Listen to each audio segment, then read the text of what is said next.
my plan for today was give you like a bit of a speech, as Kleros, the president of the Kleros Republic. So since we are near the end of the year, to explain a bit what happened in the past year, 2025, and what is coming in 2026. So this is a bit of an adaptation, and I made it a bit shorter of the presentation I gave a few weeks ago at the Kleros Cooperative annual meeting that we do every year.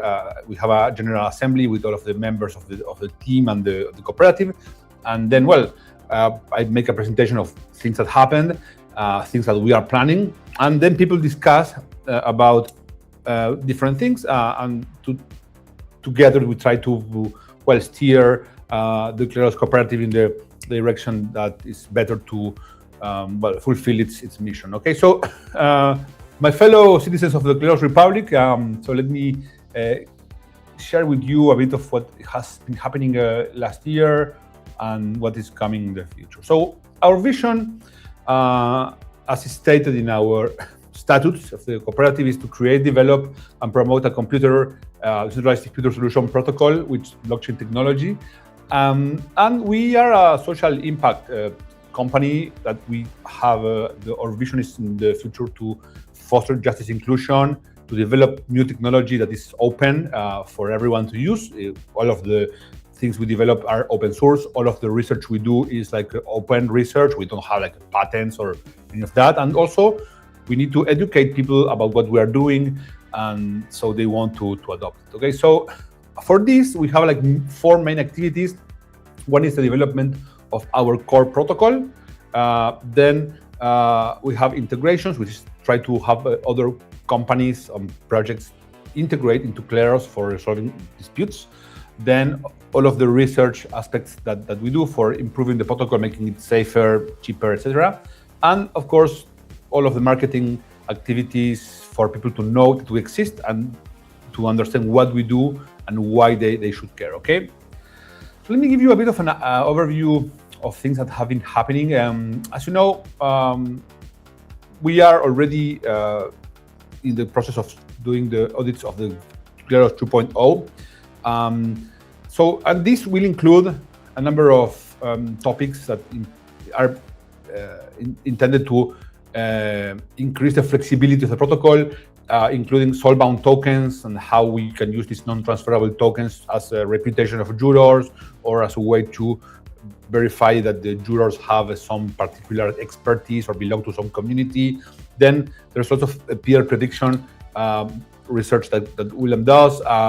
Number of valued cases, because we want sometimes jurors to produce decisions that are not like Alice or Bob, but we want them to agree on a fair settlement value for some product or some construction contract or insurance or whatever.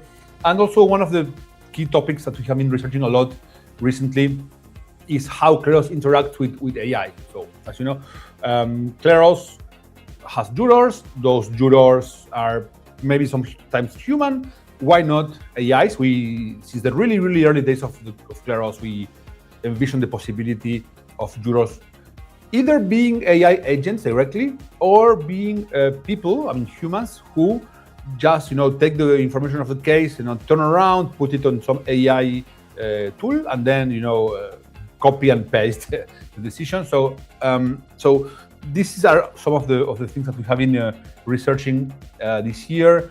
Some interesting things to mention is that we launched in 2024 this Kleros Doctoral Research Support Grant alongside the University of Oxford, the Computer Science Department. It took us some time to look for the candidate. Now we have a candidate that we agreed to sponsor, half Kleros, half Oxford. His name is Owen Green, and he's doing research about all of the social choice theory that William does. So this is an excellent news.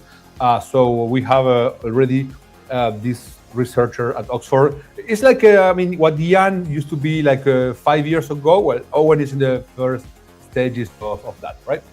And also, as one student at Oxford is not enough for us, we also agreed to engage in a similar agreement with the law faculty at Oxford, in this case, for sponsoring a PhD candidate called Ekin Genk.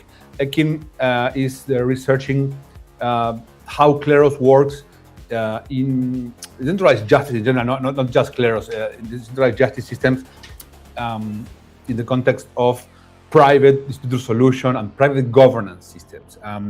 We had a call with him when we introduced Ekin to the community, and he explained the type of research he's doing. So now we can say that we have like one researcher at the computer science department at Oxford, one researcher at the law faculty, and so this is amazing for us. And also, well, as I mentioned before, we are already starting to see students and researchers defending their thesis. In this case, this is Alessia at Pompeu Fabra. That was, I think, in March. I mentioned this before. Well, this is Ian defense that was last week. And also, well, we are also engaged in organizing different events.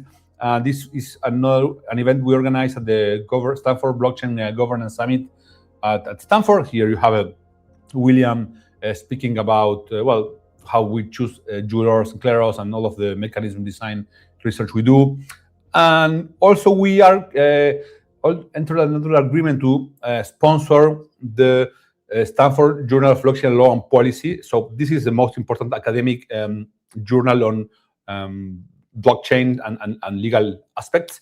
And so this journal has two sponsors. One is the Ethereum Foundation, and the other one is Kleros. So we are really closely working with them.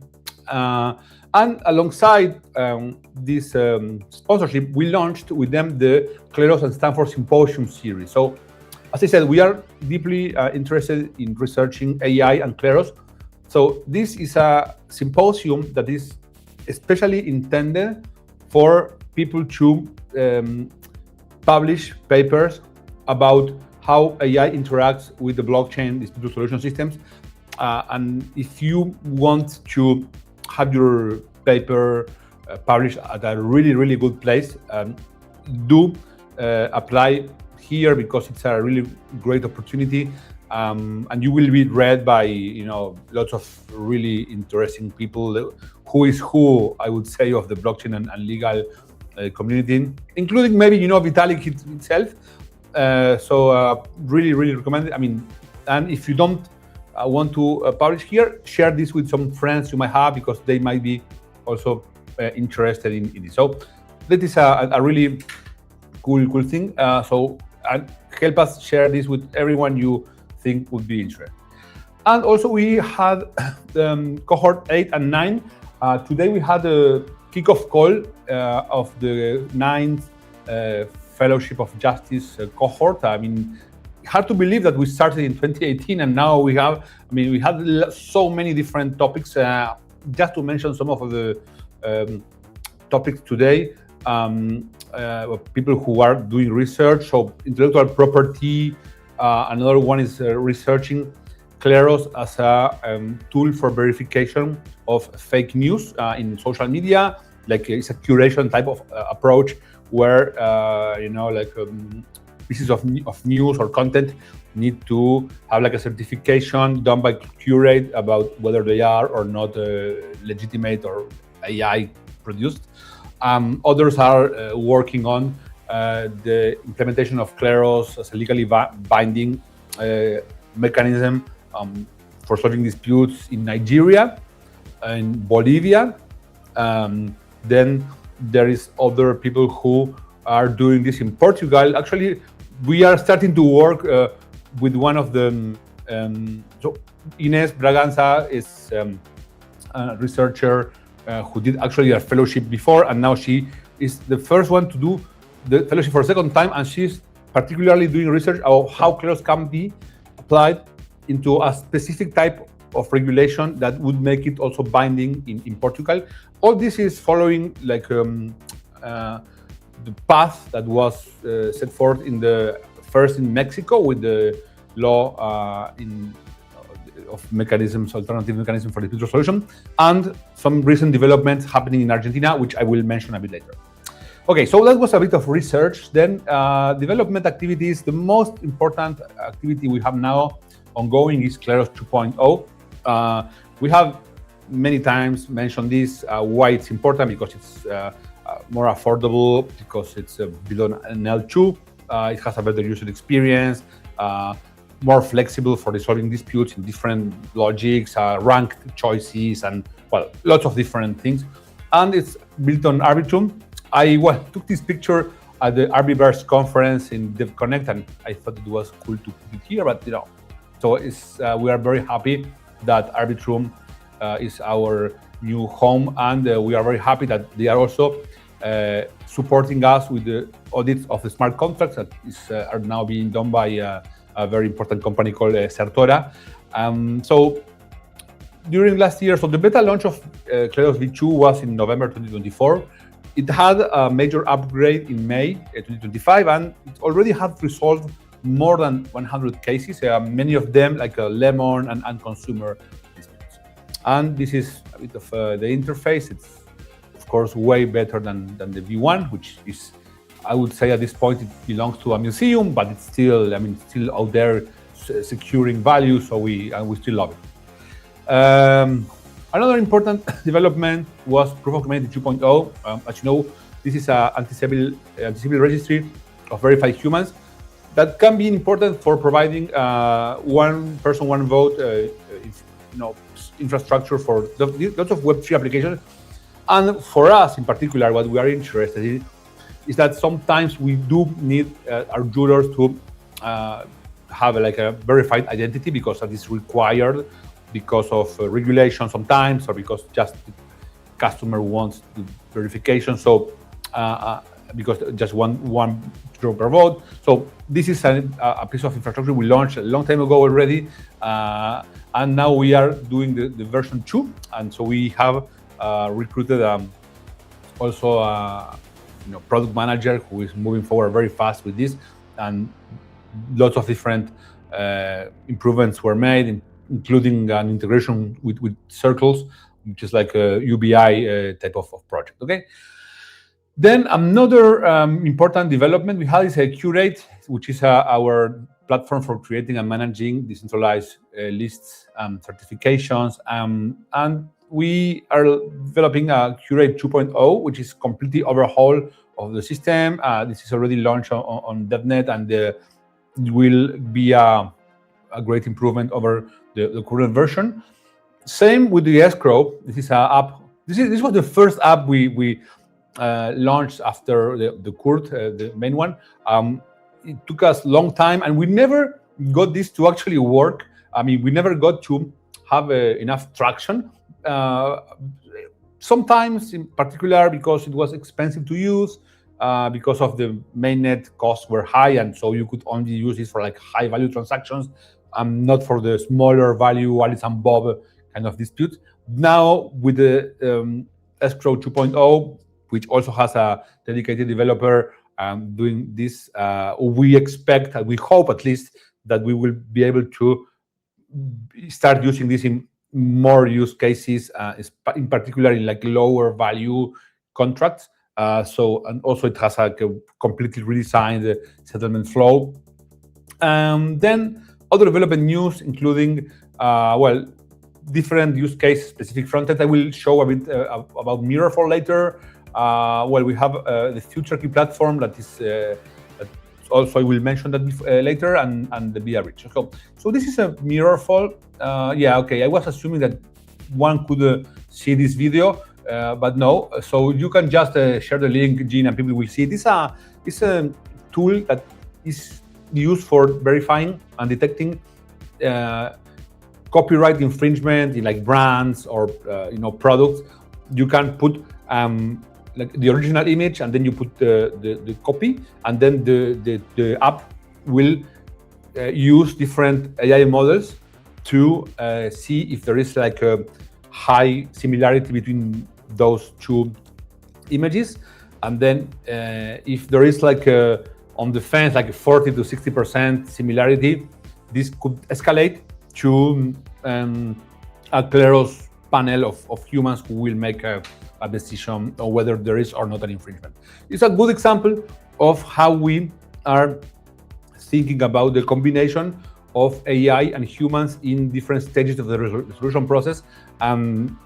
We already are in discussions with a number of companies, protocols who are also working on these topics of IP and the future of law. And lots of work was done in modernizing stuff that you don't see when you use it, but that you feel it because when you have a notification that doesn't arrive at the right time. So a lot of modernization of our stack, libraries of UI, and things that were like coming from another archaeological era. As you know, we have been around since 2017. I'm actually developing. We launched the first version of our protocol.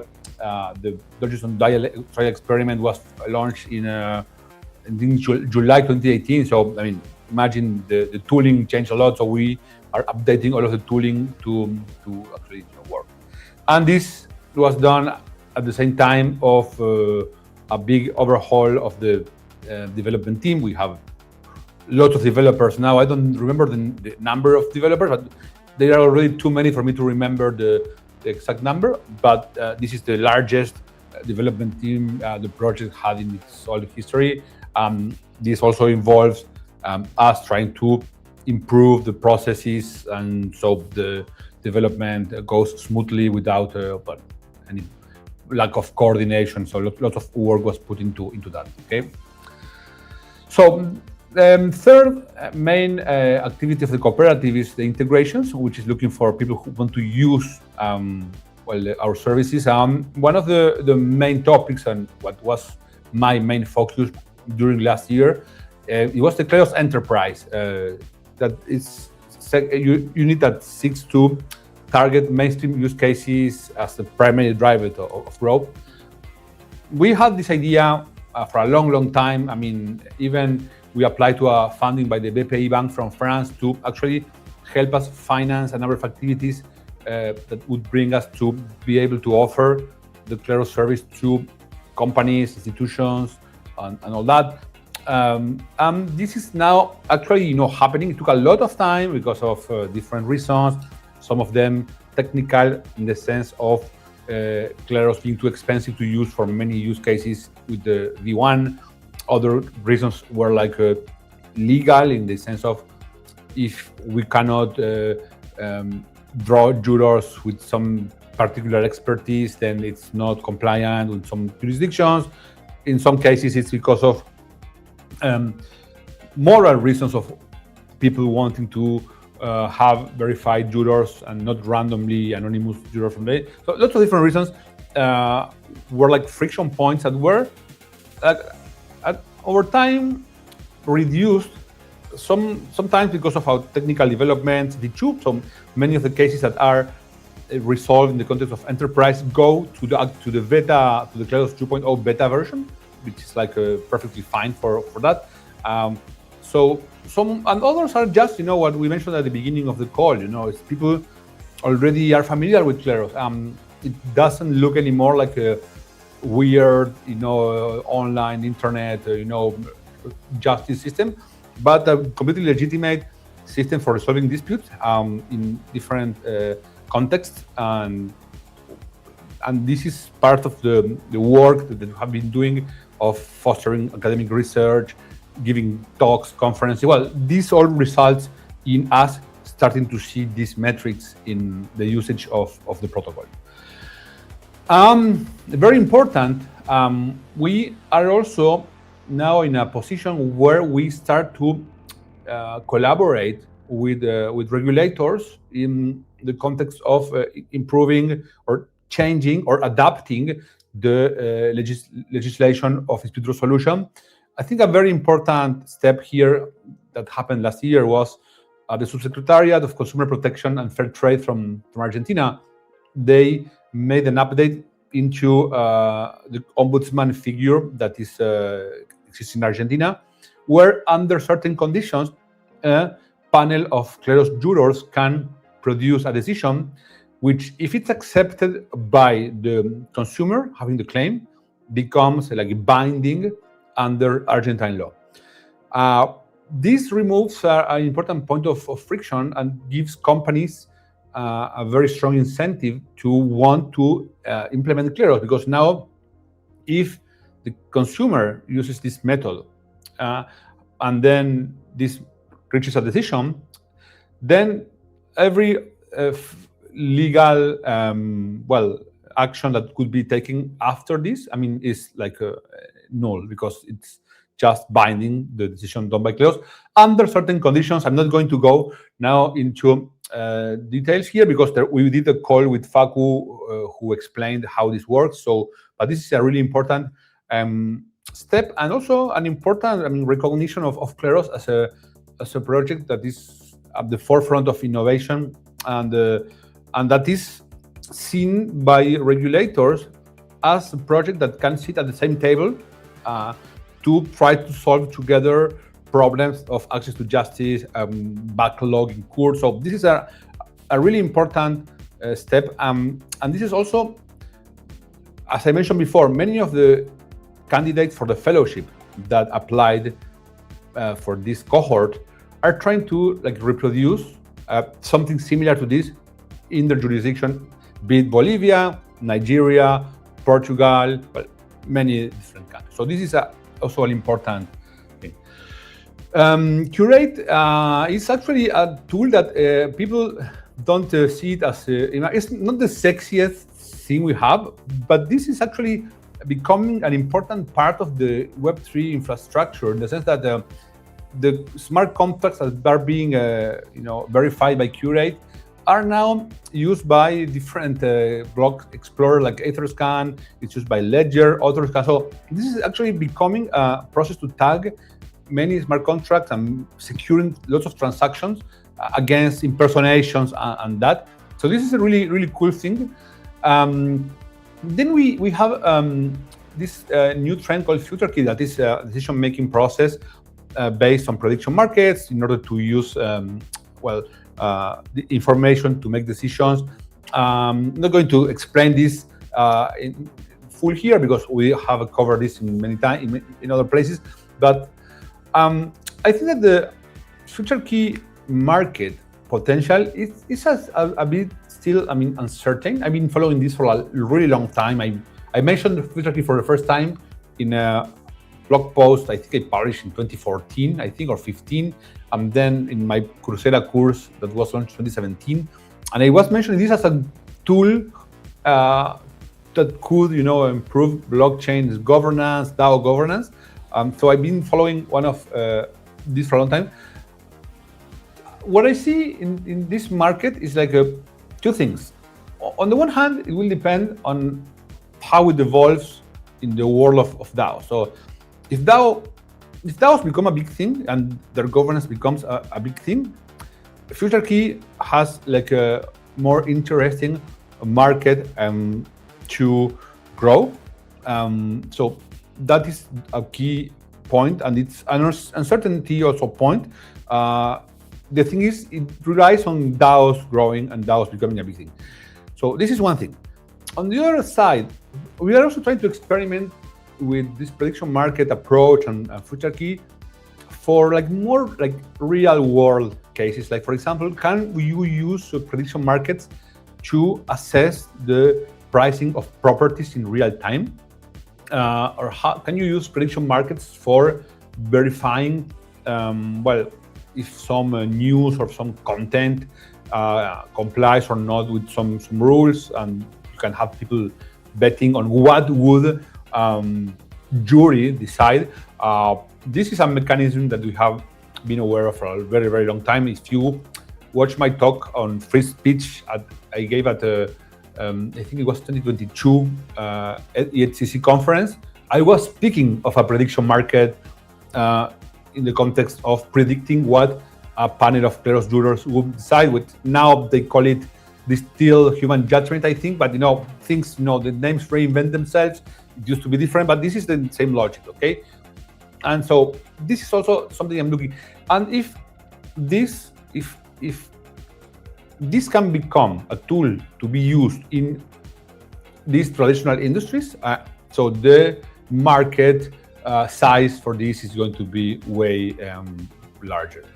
We'll see. I mean, this is something I hope works because I've been following this for a very long time. Then we have done lots of work about organizing our one-pagers, the documentation. We had like lots of tons of technical writings, and Parul, who joined a few months ago during this year. So she's our DevRel, and she did a great job organizing all of this material. So that's also important. Marketing and communications, we are starting to see a bit, as I mentioned before, people doing PhDs about Kleros, people doing book chapters about Kleros, ourselves included, because they asked us to write book chapters. We have written one with William and Rob about Kleros and AI. We have another one. I wrote one with Wang Mian for a rootless. I think it was not. I'm not going to say because I will say the wrong publishing house and they will be angry at me. But we get lots of invites to. I mean, people are willing to. I mean, people already recognize Kleros as a mainstream, technology that needs to be part in compilations about NFTs, about the future of arbitration. So this is happening, and you can see that. Just go to Google Scholar and look for Kleros, and you will see lots and lots of references, and you can see also this scaling quite quickly. Then also some of the more like high visibility mainstream things that we do get attention in other places, like the Defiant, which is one of the more important blockchain publications. This is how they presented our collaboration with Mendoza Supreme Court. This is a presentation I gave at the American Bar Association dispute resolution section. So the American Bar Association are looking into Kleros. This is a talk I gave. I don't even remember where this was. This was in Mexico. This was in the Mexican Bar Association. This is in American Arbitration Association, the American Arbitration Association podcast, and they are in charge of all of the arbitration for consumer claims in the United States. So we are also in the radar, which is excellent. And as usual, lots of participation in conferences, sponsorship in the different places. The team met here. This was in Thailand for the DevCon in Bangkok in 2024. Was at the end of the year. Where here is William speaking at that conference.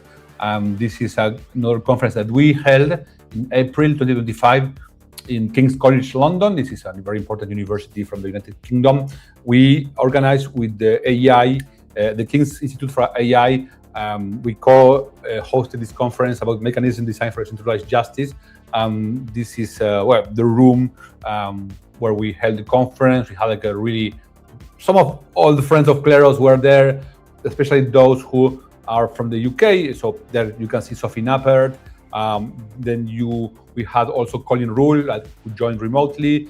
Then we had Paul Goldberg, professor at Oxford, who is working with us. He's supervising Owen in his PhD. A bunch more from the US, different types of researchers. So a full day of presentations about Kleros, and mostly by me and William, and then all of this community that is forming around decentralized justice.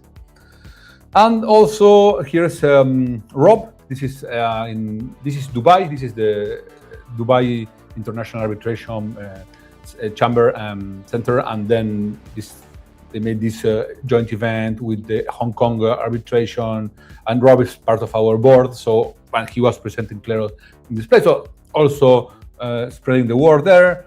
All other things worth mentioning is communications team is growing. Also, we have more people doing video content, more people. You can certainly see this in our social media channels. You can see lots of videos, more like frequent posts. We are restructuring a bit also the organization of the team. So that is also something that is happening.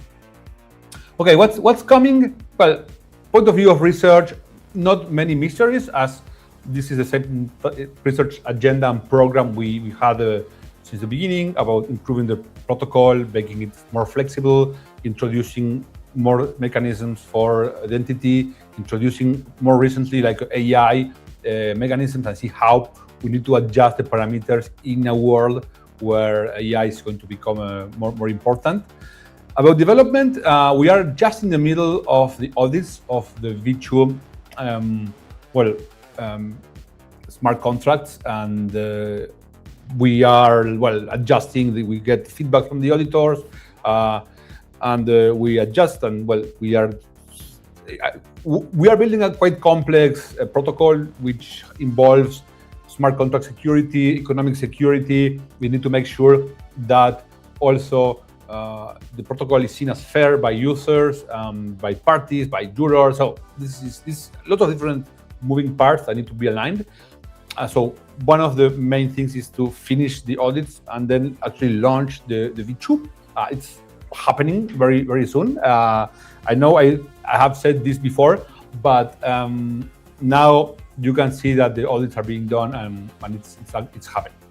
And then also we will continue moving all of the Kleros ecosystem to the V2 versions, all of the Curate, Escrow, Proof of Humanity, all of the tools and stuff, apps we built in the past. We are reconverting this into more modern infrastructure. So that is one of the main things for next year.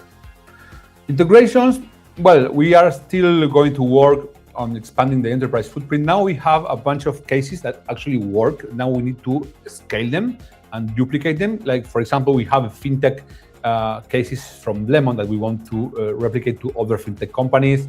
Insurance, we have been working with an insurance company in Mexico, and we understand better how we can offer a service that insurance companies actually value. And other segments that we are exploring are telecommunications, services, government, like Mendoza as well, and other that we are looking into are, for example, like airlines, e-commerce, applications, and all of those things. Then we keep promoting regulatory change. We of course want more countries to adopt policies similar to what was being adopted in Argentina, the consumer protection for the ombudsman. So this is something that we also want to be done in more countries. So we have more incentive for companies from different places to adopt Kleros, and also keep researching and building products combining Kleros mechanism with AI. Okay, so this is another important thing, like, for example, like mirror for proof of concept. Marketing and comms, we are still consolidating the marketing structure. As I mentioned, we are a larger marketing team than before. We are focusing and refining our communications efforts in the enterprise segments, including new website with a way more updated presentation of what Kleros is, what it can offer. So this is something that is coming in very soon. So, okay, this is a very long presentation, but I mean, at least you have everything in the same place. So, summary: great year for academic respect. Oxford get all of these collaborations that make it more likely that Kleros is taken seriously by enterprise actors, by institutions, by companies, by governments. This is why you are seeing now all of these enterprise breakthroughs. You are seeing like way more enterprise cases than what was before. When we started Kleros, we said this many times, we were expecting the Web3 ecosystem to grow faster. People would be using like more and more like Web3 marketplaces, Web3 Ubers, Web3, etc., which didn't happen. So we also developed this area. This was actually a good thing that we, even in the early days, we still had an eye on the enterprise segments. Just not put all of the eggs on the basket that Web3 is going to take the world over like super fast. I mean, I still think it's going to happen in the long run, but it still may take a bit more time than what we thought in the early days. So we have all of these enterprise breakthroughs. we still are still doing innovation in Web3 governance, well, all the future key elements, and also the curation elements that we have as certifications. And we also are in a position, luckily, partially luckily, and of our austerity and way of life, that the company is in a position where it still has a good runway for making all of this work, which of course takes lots of resources. And well, you know, there is a bear market, and we still don't have to worry that much about this because we have been careful with the expenses, and yeah, and we have the resources to keep moving forward.